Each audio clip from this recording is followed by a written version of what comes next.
Hello, ঘুম থেকে উঠেই কিন্তু দেখো আমি সূর্যদেবকে প্রণাম করে নিলাম। তারপর কিন্তু এক গ্লাস এখানে কিন্তু দেখো আমি জল খেয়ে নিয়েছি। জানো তো আমি গরম জল একদমই খেতে পারি না, তাই কিন্তু ঠান্ডা জলে খেয়ে নিলাম। এই জানালার পাশ দিয়ে রোদের যখন আলোটা পড়ে না, খুব ভালো লাগে। জানো তো আমার মা সবসময় বলে সকালে যখন ঘুম থেকে উঠবি তখন কিন্তু সূর্যদেবকে প্রণাম করে নিবি। তারপর কিন্তু আমি পড়াতে যাবার জন্য কিন্তু রেডি হচ্ছিলাম। বোনও এখানে রেডি হচ্ছিল, ও যাবে বিউটি এক্সপোর্টে।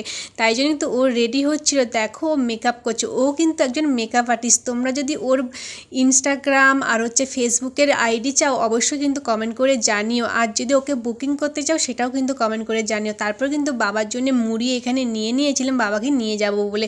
তারপর দেখো ওই লাকি বাম্বু গাছটা কত ছোট লাগিয়েছিলাম, কত বড় হয়ে গেছে। তারপর তোমাদেরকে একদিন বলেছিলাম না মতি ফুলের মালা দেখাবো বলে, দেখো এগুলো কিন্তু মতি ফুলের মালা। তারপর কিন্তু আমি চলে যাচ্ছিলাম বাবাকে দিতে, তারপর চলে যাব পড়াতে। তোমাদের ভিডিওগুলো কেমন লাগছে অবশ্যই কিন্তু কমেন্ট করে জানিও। টাটা।